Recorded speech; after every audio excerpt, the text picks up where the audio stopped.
If tomorrow starts without me, there's something you should know. While I hold you close, never let you go. Hello and welcome to The Broken Pack, a podcast focused on giving adult survivors of sibling loss a platform to share their stories and to be heard, something that many sibling loss survivors state that they never have had. Sibling loss is misunderstood. The Broken Pack exists to change that and to support survivors. I'm your host, Dr. Angela Dean. In today's episode, I talk with Miriame Cherbib, who is a mom, a wife, a daughter, and a grieving sister.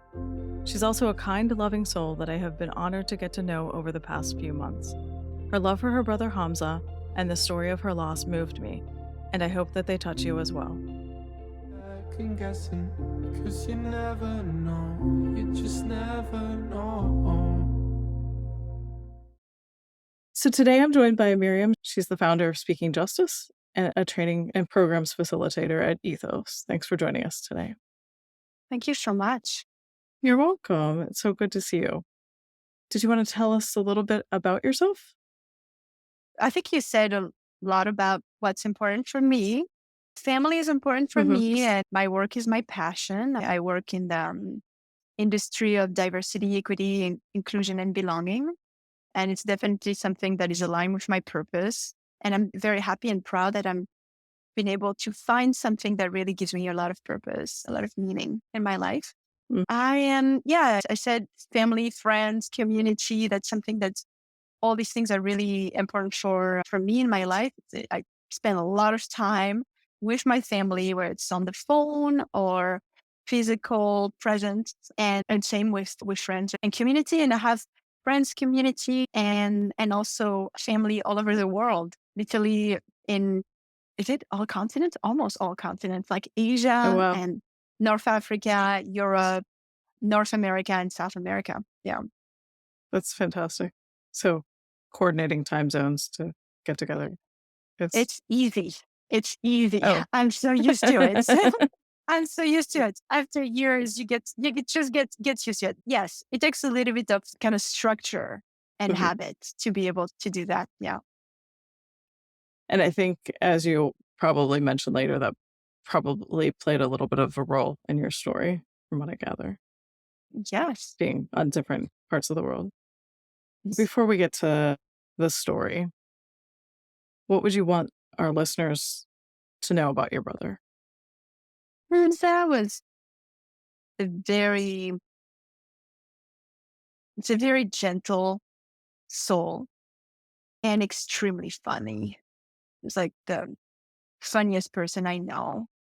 I think he was really trying to prove to himself and probably to my parents, but mostly to himself, that he was able to have a positive impact on the world. And he worked really hard for that, really hard, with great results. And something I'm really happy about is that he saw the outcome of his work before he died. And my parents saw it too. Hard for me to imagine a situation where all that work wouldn't have brought this amazing result. He had found something that was, like me, completely aligned with who he was and what he wanted Mhm. to do for the world. And he was recognized for it, valued for it. And same thing, same theme. He was living abroad. Like we were raised in France, Paris, France, and he was living for years. He was living in Dakar, Senegal, and a few months before he died, he moved to Bamako, Mali, and that's where he died. Mhm. What kind of work was he doing there? He was basically a researcher and advocate. There's two different aspects to his work. He was working for an organization called Civic, also called Center for Civilians in Conflict, based out of Washington, D.C. and La Hague. They have two headquarters. And I think they depend somehow of the UN too. His job was, as far as I can understand it, to be on the ground, travel a lot, meet main stakeholders of this problematic issue of civilians in war zones, and get information, understand what the situations are, what the issues are, and try to advocate to improve civilians' lives. Hmm. It sounds like you two had a lot in common with the social We justice do. and compassion. Yeah, we do. Our father is a human rights activist. So we come from that background. Both of us have been raised in a community of human rights activists. So absolute heroes who've put their lives in danger Hmm.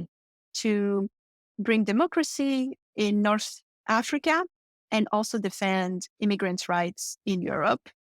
So we come with that kind of ethos a little bit. Hmm. And though my dad did everything he could to make us not follow that path, because it's in my dad's mind, it wasn't a path that was very rewarding. And he was right, because Hmm. when I look at my uncles, as I call them, his friends and my aunts, a lot of their lives got pretty much destroyed by that activism. And for sure, they didn't get rich doing this, or the traditional vision of success was not there. Hmm. I think something we tried to do, Hamza and me, was to prove my dad Hmm. wrong, because we were convinced that we could do something as impactful that would allow us to have a livelihood, not become rich, not our objective, but have a comfortable life and have a stable life and have a family and not go through divorce or not end up in prison. It gets really heavy, like tortured and all this stuff. That's what my dad knows from his Hmm. friends. And so that's what we really tried to do. And in terms of similarity, so Hamza and I were 2.5 years apart. I'm our oldest. And so I've always raised Hamza. When Hamza met my husband, the first thing he told him was that I was the most important thing and person for him in the world. And Hmm. the reason for that was that I was not just his sister, I was his best friend, and I was his father and his mother. He wasn't saying that lightly. And it's not that my parents were bad parents, not that at all. But it Hmm. was very much that my parents from the start made sure that we would be extremely close. It was really important for them and gave me that responsibility, for better or worse, of protecting my brother. He was a very lively little boy who would always get in trouble. And by in trouble, it's just like he will always get hurt. I have so many stories that I tell my daughter now of like her uncle, Zaza, as she calls him, stories of when he broke his arm, when he got stung by hundreds of bees, when Oh no. he got into a bike accident. There's just so many stories. And he was really like that. There would be like a major accident every year growing up that would keep my parents on their toes. And so I was very much needed to keep an eye on him. So we were close, extremely close. But there was something else for us. And that was my parents are immigrants, first generation immigrants. And for them, our success was their success. And they put a lot of pressure on us to succeed with their own version of success. And it was a lot for one person to take on. But very early, we had this intuition without really being able to understand the full situation, but this intuition that we could divide the load between the two of us. And so there would be things that my brother would do and things I would do. And this way, my parents would have their load of just being happy, just, oh, or like we have a kid that is really good at playing music and a kid that is really good at theater and a kid that is really good in science and a kid that is really good at writing. And that was great. And we did that even as adults. Hamza, I actually decided that I wasn't working in social justice or anything like that. When I came to the US, I wanted a simple life. I wanted to just build community. And I was a teacher. I was teaching kids preschool to sixth grade, teaching them French and cultural competency. It was a small school, was not a lot of pressure. And I had impact on the community, but I wasn't looking for impact on the world at that point. Hmm. I was really happy that my brother was doing that. So it was a real division of tasks where Hamza was in charge of having the huge impact on the world that, my dad, even if he didn't want us to follow exactly his path, wanted to, right? Hmm. And also like, for my dad, a real job. He had a title and he was making money and he was paid to travel. And I was more like on the building family side. I had a daughter and was married. My brother wasn't. So it was a Hmm. great division of tasks. Everybody was happy. There was like a real equilibrium for a while with that. So it sounds like in a lot of ways you were very close in his perspective. Was that very similar to yours as far as being best friends and your motherly role with him as well? Yeah, I would add that it wasn't only like me helping him. He was, I think, I don't know if I believe in soulmate, but he was definitely like as close as one can be of that for me. And I grew up being extremely anxious, and my brother was my safe space. So, yes, I helped him. I was his sister, that he was also helping me a lot. And that humor that I was talking about was like key for Hmm. me to just go through depression and high anxiety moments in my life, moments of disappointments and all that. But otherwise, yes, he was my best friend for sure, without any doubt. So it sounds like you grounded each other through some rather difficult circumstances. We did. Yes, we did. We did that for each other. I remember when he moved to the US for college, he studied in the US. It was really tough. He didn't have a lot of money. It was really tough to integrate. It was tough to do. He was getting a master's in political philosophy and international relationships. It was really intense. And doing that in a foreign language too. He spoke Hmm. English, but it's one thing to speak it and read it. It's another thing to really do these like intense work with another language. It was intense, but I made sure each time he was somewhere in the US to come and support him as much as I could. It was a tradition. He knew that I would be there and help him find an apartment, help him set up everything, help him teach him how to cook. Like the first time he left, he didn't know, and it led to some just not terrible health consequences, but just like he wasn't taking care of himself. It was very clear. Just figure out how to be healthy and as happy as he could, given the amount of stress and pressure. Sounds like he was an amazing human. What would you like to share about the story of losing him? Usually when people hear that he was working for a UN related war zone, they think that he had a very dramatic death. It was definitely sudden. And of course, all deaths are dramatic, but it's not while doing his work that he died. It was actually almost ridiculously just like an accidental. Hmm. And he, as far as we know, because it's difficult to really get all the answers when deaths happen away from home, we think that he got electrocuted in his shower. And obviously, we didn't know it was going to happen. It was extremely traumatic for me to like the way I learned it. I think it was traumatic for my dad. My dad was the first person Hmm.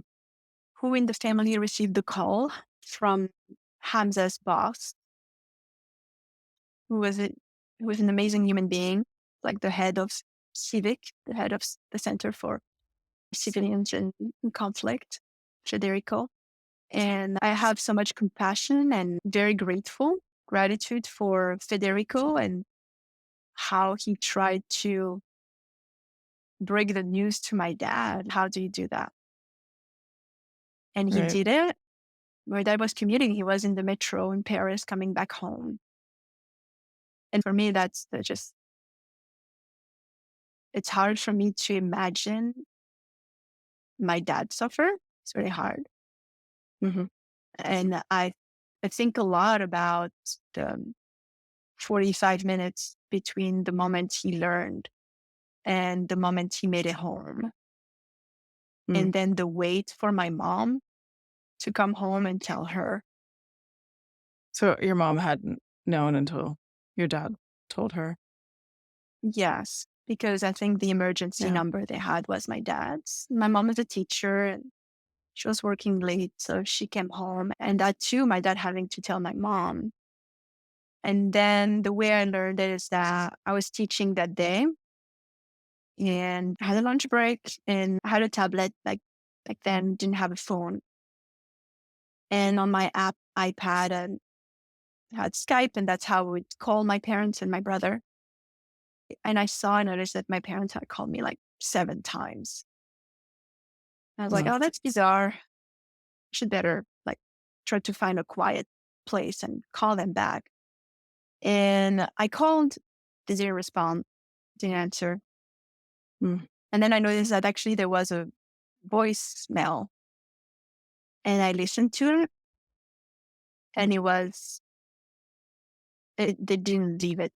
They left it unintentionally. And it was my dad crying and saying that he needed to talk to his daughter and saying like, where is she? Where is my daughter? I need her. And in the background, my mom like screaming. And that was really like, they did not say Hamza had died, but I knew. I just knew. Mm-hmm. And so right away I called again, and that time he picked up and he told me that he died. I was expecting an in between. I never expected like death. Like usually they would be like, oh, okay, there's I don't know, like a car accident and he's at the hospital Mm-hmm. or something like that. I couldn't believe that it was that binary, that he had been alive and then he was dead. And there was nothing in between. It was pretty shocking. It sounds, because you called expecting bad news, but not the shock of Yes. the sudden death. I think I knew because of their reaction, but I was still hoping that it would be like he's at the hospital and it's grave, like it's really grave that he's at the hospital. And so I remember asking multiple times, like, are you sure? That doesn't make any sense. And he said, no, that is like they called me. And of course I don't remember exactly what we said, but I remember not being on Skype with him and feeling nauseous, having to lay down, being total shock after that, and having to have someone to take me home. It took months to be able to function as my not normal, but like to function as, just feel that I was interacting with human beings in a way Miriam would. It sounds like, given your relationship with him too, I'm guessing, please correct me if I'm wrong, that he was probably the one person that you wanted to support you through this. Absolutely. I think you're totally on target like there. That was definitely the hardest thing for me, is that he's my safe place and he's gone. And not that I don't trust my husband, but it's not like it's on the same level. It's different. And yeah. And actually I didn't want my husband's support. It was like, I absolutely didn't want that. And that was the hardest. The one person I want to talk to right now is not here. And it's tough because there was good intention all around, people trying to support me, but really not being able to understand. For me, it was total destruction of like absolute destruction of who I was, because I depended so much on him, and inability to trust anyone really with processing it. Or when people talk to me, I looked totally fine. I looked like I was doing really well, actually. I think my husband on court knew definitely that something was not okay. But because after a couple of weeks, I thought I wanted to leave my husband. I thought I wanted to leave my town, leave my job, take my daughter and do something completely different. But I think for me, it was really just everything had been destroyed, and it was impossible to imagine going back to that life. It had to be, Hmm.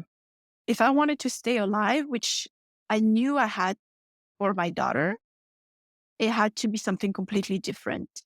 It couldn't be. It couldn't be the same because my whole life had been built around my brother. When we would spend, something I didn't share is that he lived in Mali, I lived in near Seattle, and we would spend 5, 6 hours sometimes, depending on the days, depending on how many meetings he had, just on Skype. I would be prepping my classes and he would be working on his research Every day. almost every day when I did not teach. Oh, Yeah, I wow. only taught two days Mhm. a week. And it was just normal practice for us to just be on Skype. And once in a while, he would like tell me a joke. He'd be like, oh, did you see this funny YouTube video or whatever? Oh, Mhm. this movie's coming up. Or I would do the same with him or make a joke. But yeah, we were not physically together, but we were together. And Mhm. the rest of my day, my husband used to joke and be like, you're actually, when you're not with your brother, you're just thinking about things you're going to tell your brother, like Mm. funny events or jokes you heard, or I would have ideas. I like to prank him. I really like to do that. That was part of our thing. So I would come up with elaborate stories or pranks. And that was like just things I would do throughout the day. And he would do the same. So suddenly not having that, I don't know if I can describe it. It's just like he was just there all the time. Mhm. You found a way to stay connected despite all of the distance and challenges that come with being on separate continents. And Yeah. And it was even a way for us to just overcome challenges. It's difficult to be in a different country. It's difficult to do different, like new jobs. And for me, I was a new mother. My daughter was a year and a few months. And it was really important that we had that. I knew that I'd call him and he would be there, and sometimes I'd be cooking and just, I had that tablet. I would just bring the tablet in my Mhm. kitchen. I'd be just cooking, or I'd be doing laundry, I'd be prepping, and he would just be there. Yeah. So you not only lost your brother and your best friend, you also lost some structure to your day. Yeah. And it sounds like you didn't know how to recover from that. No. Yeah. Because me was like total silence. Mhm. I was really lonely for the first time in my life. And then it sounds like you didn't feel very supported. So a lot of people tried to support me. First of all, my husband did like everything he could to support me. But it was just, given everything I said, it was just meant to fail, right?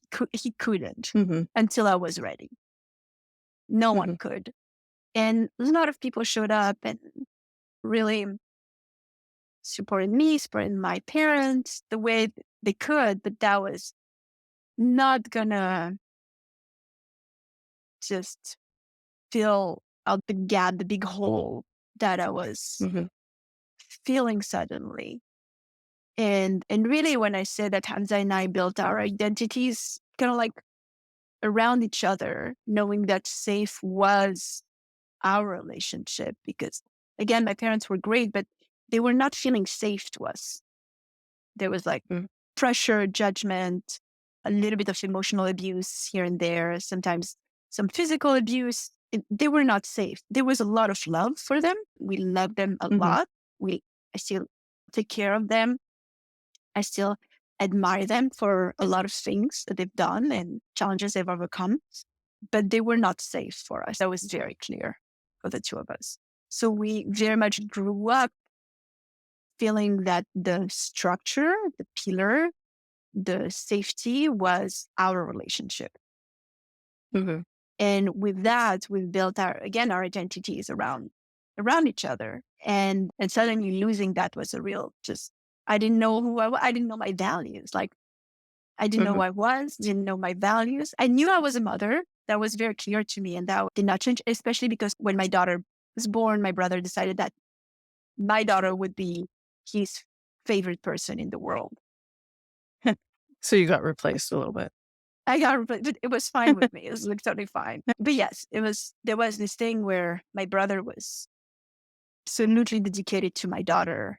And so I think that completely protected, in addition to being a mother and being a new mother, that relationship with my daughter, but relationships with everyone else around was just like not something I could recognize, identify, maintain. I didn't care. I was very cold, wanting to leave my husband that I absolutely love and Mm-hmm. built a life with him. Like, we would have never thought ever, even for a minute, that it could go there. It wasn't a challenging relationship. We have always had like a great relationship. I know you both, and that's right. That's evident. And so when you actually said that, I was a little bit surprised, but it makes sense given your relationship everyone with your else. brother. Yeah. Yeah. Like everyone else, like including my husband. He was like, what is happening? But that was a sign for him because he knew me so well. That was a sign for him that even if I looked completely fine, I was not okay. I was not okay. Mm-hmm. And I know it's a stereotype, but I had this thing where I'd be like I remember doing a lot of like drawings and coloring around that time, and everything, even unintentionally, everything would look like fire. It was just like I was burning things down. Yeah. I was just drawing fires. And I looked completely fine. I wanted to support my mom and support my dad and still doing my job, and everything was okay. But Did you make it home? Yeah. So that's also an interesting, I think he added to my, I don't know what it's called. I have no diagnosis for that, but just that being myself. I'm not diagnosing you today. I know. So I just don't know. Maybe people will know what it is. I have no idea. I don't care. But very quickly after learning the news, my dad went on his like problem solving quest, which he does really well. The first thing that he needed to do was to figure out where my brother would be buried. And though we grew up in France, though my brother would have probably liked to be buried where we grew up in France, my dad thought that it would be necessary for my extended family, including my two grandmothers, to bring my brother back to Tunisia and make him go through France so folks who were in France could see him. I don't know if anyone listening would have like this experience of moving bodies from one country to another. It's extremely difficult. But making a body go from one country to another and then another one is nearly impossible. My dad did it though. He jumped on the first plane, went to Mali. He needed to go there to the morgue to identify my brother officially. But then he used all his network to put pressure on everyone he knew to be able to get my brother to France and then get my brother to Tunisia. In Tunisia, my brother was received by cabinet ministers there, and he had one of the top doctors do an autopsy there. And then my dad decided to organize this gigantic funerals in Tunisia that involved not only my family, but every single person he's ever met. And my parents' town is a small, really small town in the north shore of Tunisia. There were thousands of people at his funeral. People he didn't know, like 98%, he didn't know. My dad that was his way to cope with the shock. He was in this just not being able to sit down and also looking very like enthusiastic. That's what my dad does for his activism. He organizes events. And it was just one of his other events. He had organized a very successful event. And people were coming, greet him, super happy to see them, very grateful. And I knew, and I had told Encore, I had told my husband when my dad told me on the phone that day, we learned that my brother died, that the funerals would be in Tunisia and that I had to go. I told my husband that was going to destroy me. Like I knew. But I felt like I had no choice. I had to go. So I took the family, I took my daughter and my husband. We went to France, then we went to Tunisia. While my mom was in complete shock and was unable to speak for about 3 weeks. And then would have dissociative states, things that looked like strokes. She would hurt herself without knowing it. And so I had I was in between those two very different kinds of energies. And I think it contributed, plus like this gigantic, almost ridiculous event that had nothing to do with my brother. Giant, you have to imagine the scene, like thousands of people in the street, giant portraits of my brother. Giant people like lifting them like he was some kind of national hero. It was just like, it just didn't make any sense. And my mother, who was barely able to walk, not able to communicate, and all these people like coming to her and trying to tell her stuff, and she wasn't able to be there. It was very strange. Very strange. It sounds surreal. Like I can't imagine what that experience was like for you at all. Yeah, it was. I think it was like walking into another dimension. And I think that's where I stayed stuck. It was like another dimension where nothing made sense and I wasn't able to feel anything anymore. And I stayed stuck there for months. When did that shift for you? Going back to normal or whatever normal was. I know there's not really normal, but Yeah. when did you start to be able to feel like I can be in this world? Well, so there are multiple phases, right? There's a moment I learned, the moment I understood that I needed to go to Tunisia. I knew it was going to be really hard. The whole week, 10 days, 2 weeks really after that, where it was traveling and funerals and stuff. And then I think 3 months after that, maybe 2 to 3 months, where I just wanted to escape and burn things down. That's all. And draw them burning. Yeah. They're like kids around me. So I was just drawing stuff with them. And I'd be like, oh, that looks like a figure. That's me. I didn't mean to do that. It's like crazy thing. But yeah, 2 to 3 months. And my husband did the most important thing he could do. When I told him I wanted to leave, he didn't allow it, which is extremely democratic, do whatever you want, like anarchist. But he was like, actually, you're not going to do that. I'm not going to allow it. And to help with that, I was lucky to have one friend here who happens to be my husband's best friend. My husband grew up without a sibling, and she grew up without a sibling, and they grew up together. And so it's my husband's sister, and she's our daughter's godmother, Vanessa.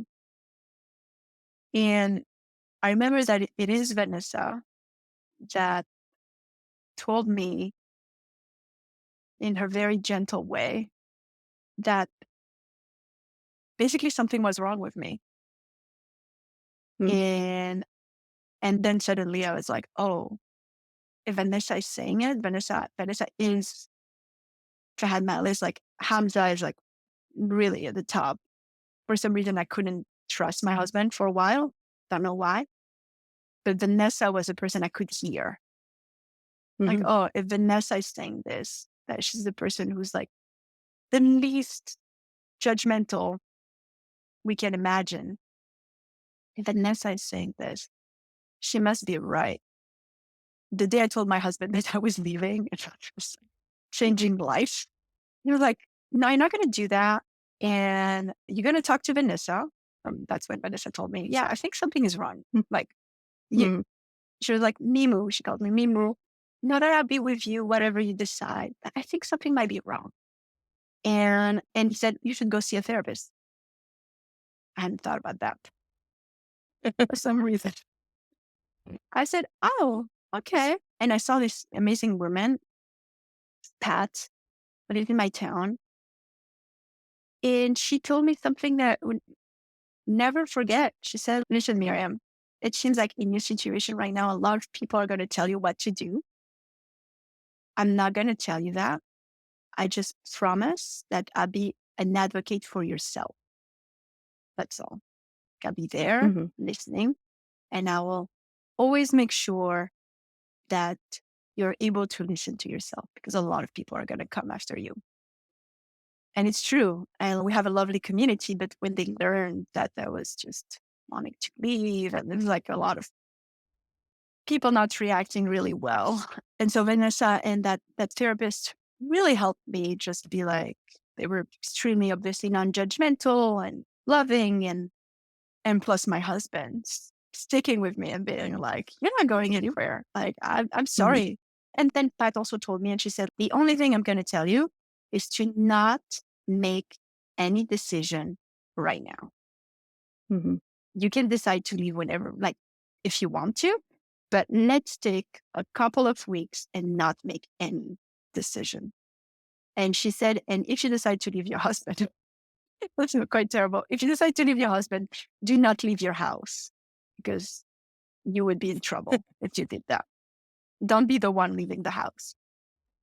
And I was like, okay, cool. I had never thought about these things. I didn't know. But yeah, so anyway, so there was this crazy moment where I was like, just now on myself. And I think my brother died on October 11th, 2018.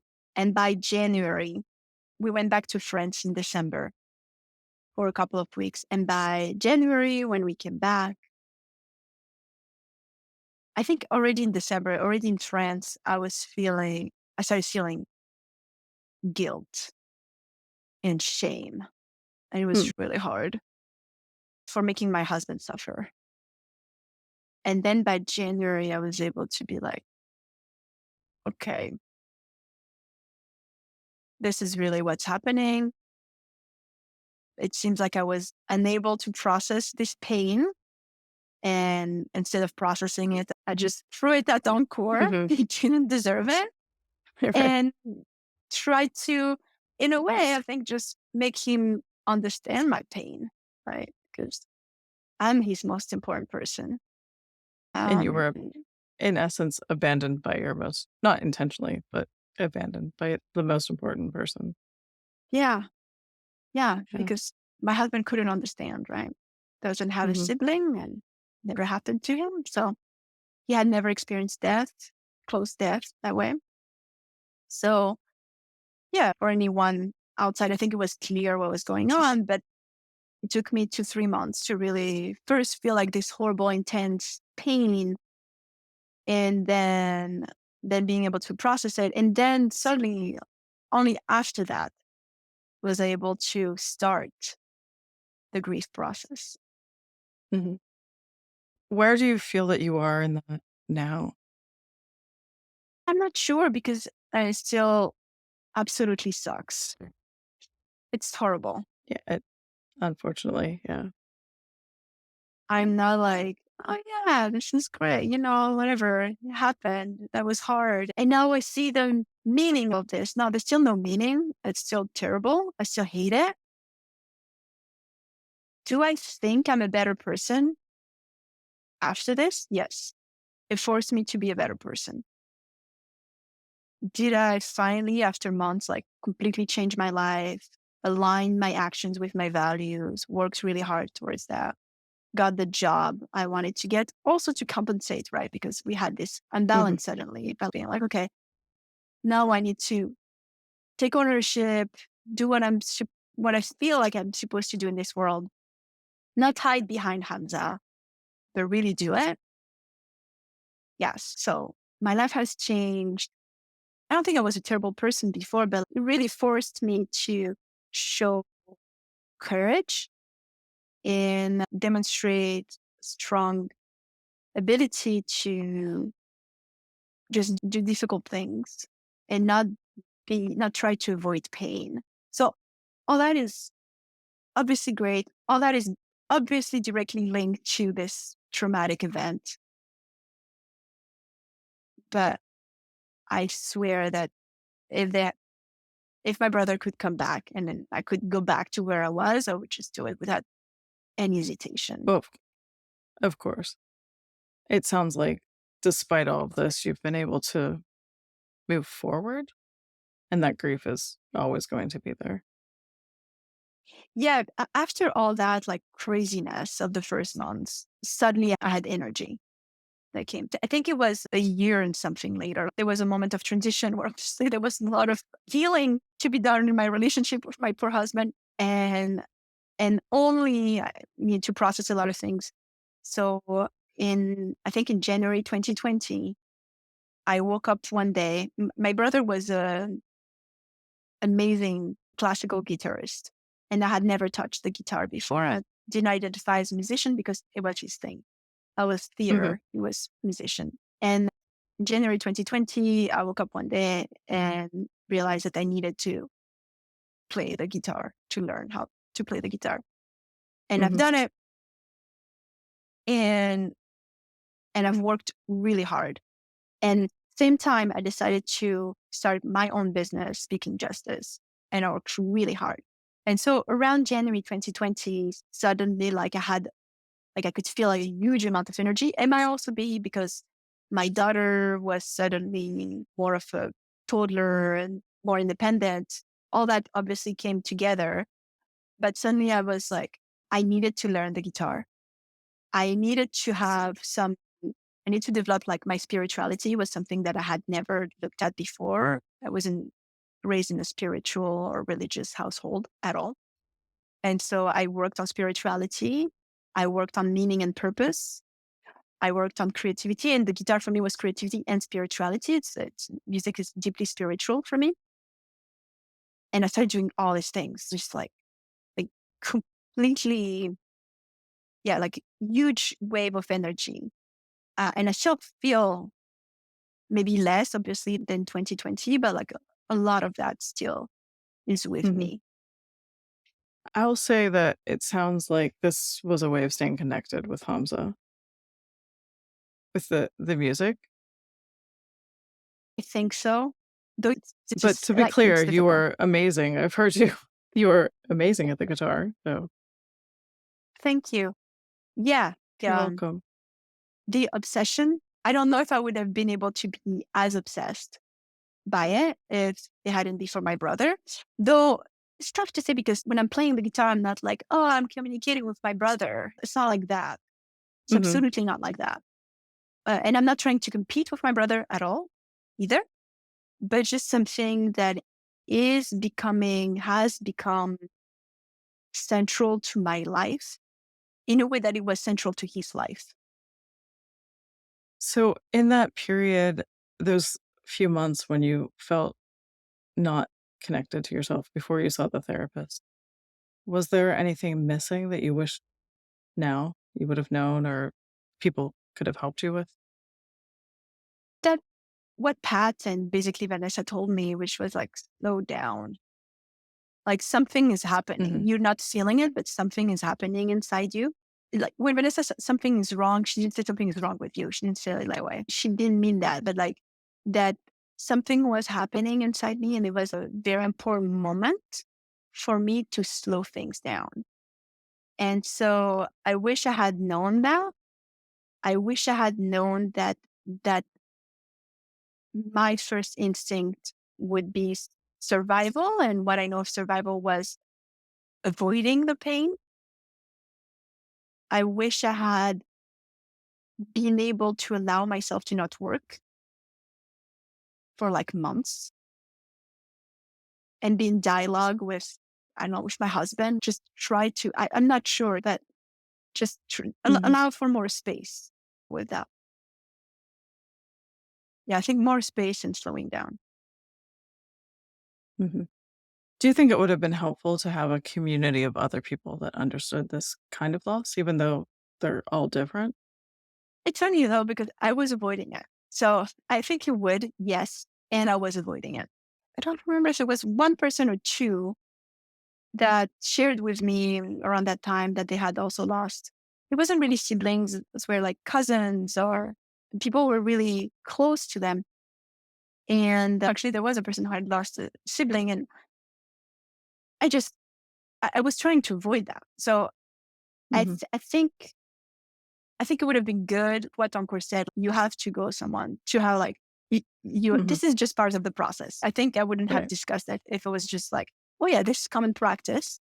You lose a sibling, you go to these meetings or Hmm. you talk to this person. This is just normal. This is what we do. I think I wouldn't have thought too much about it. I would have done it. But doing it my own in this kind of informal, very awkward, and Miriam, by the way, I lost a sibling too, and it was really hard. I'm here if you want to talk. Obviously, I don't want to talk. I just want to forget about this. Don't want to Right? talk. You just No. wanted to go back and erase it. Yeah. Yeah, that don't. And I remember that feeling of I'm not like you. I'm not like you. This is not what's happening here. Hmm. We're not the same.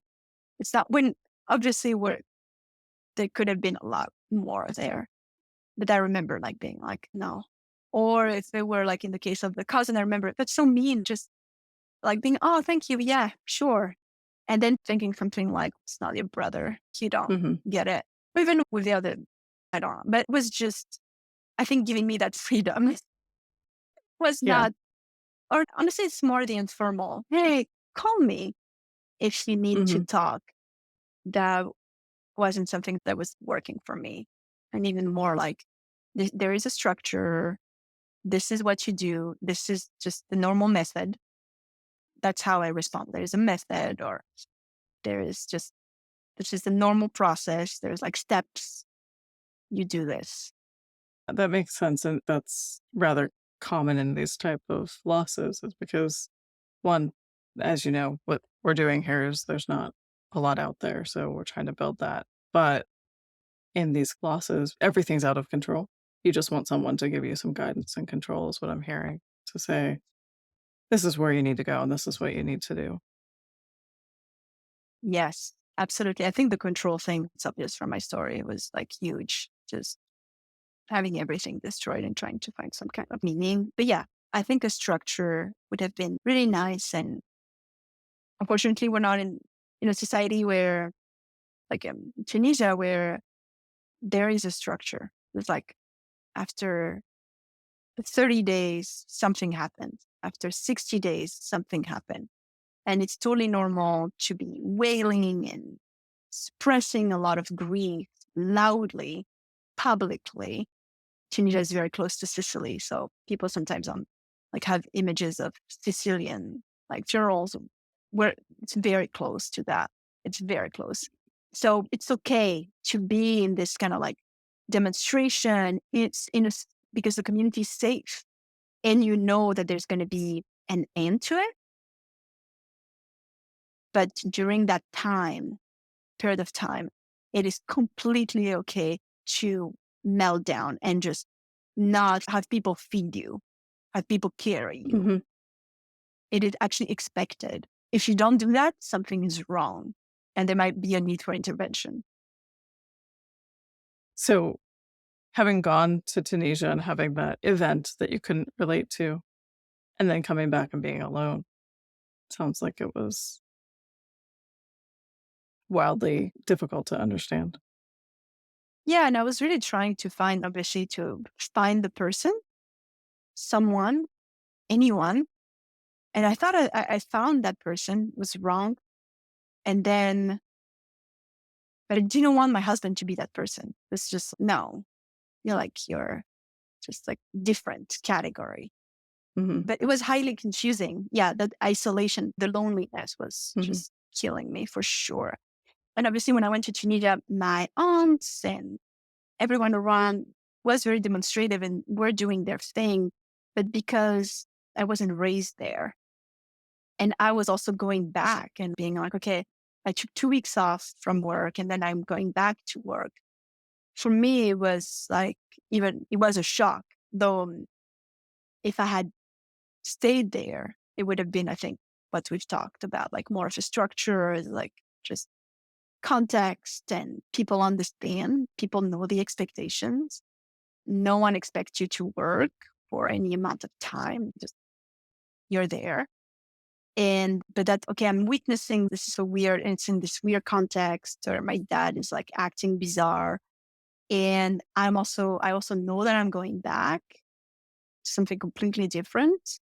It was really intense. And it's not that people didn't tell me. I remember at school, they asked me, do you even want to come back? They were really open, but it was just, I've internalized expectations. We had these expectations. So I was supposed to take care of my parents and supposed to be okay. And my parents, I think we've talked about this, but my parents' suffering was obviously like the main focus of my attention. Yeah, I guess the main thing for me is in our society, that lack of, oh yeah, this is just, it's okay to grieve. It's okay to spend a lot of time doing this. And this is what it looks like also. Because in Tunisia, kids have seen these scenes a lot. Grandparents, like everyone still lives in the same town. Grandparents die, and they've been there. They've seen how it goes.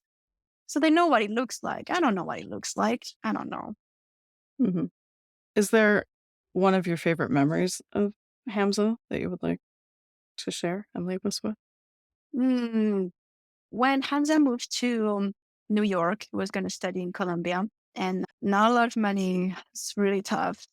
And he basically had 10 days to find an apartment. I had a friend who lived there, and that friend had a girlfriend. So he was totally fine with leaving his apartment for 10 days for my brother. Very generous. And so I joined my brother, and we had 1 week together where the mission was to find something with the amount of money we had, just anything. And it was the hardest, like most intense week ever because there was a lot of stress, and also the most loving, funny week ever. It's just the two of us on the mission would go and look at horrible apartments, sometimes like hallways, and try to find something. And I always remember one day we went to this apartment, and there was a guy who was renting a room. And it was so clear that the guy was into like some kind of like weird business. It was absolutely not legal. And he had a ton of very expensive watches on his table. It was a stereotype, had a thick Eastern European accent too. And it was this very intense thing. It was dark. The guy was extremely sexist. He kept telling my brother that he shouldn't listen to me, that I should be listening to my brother. And we kind of left the apartment being like, oh my gosh, what just happened? It was just this very intense kind of situation where we're like, oh gosh, oh yeah. And he had like cards with names of what seemed to be Scout girls or something. It was a very bizarre situation. And we were like, okay, don't know what just happened, but definitely we're not choosing this apartment, even if we have to choose the hallway. And he ended up choosing the hallway for a few months. So he lived in a hallway?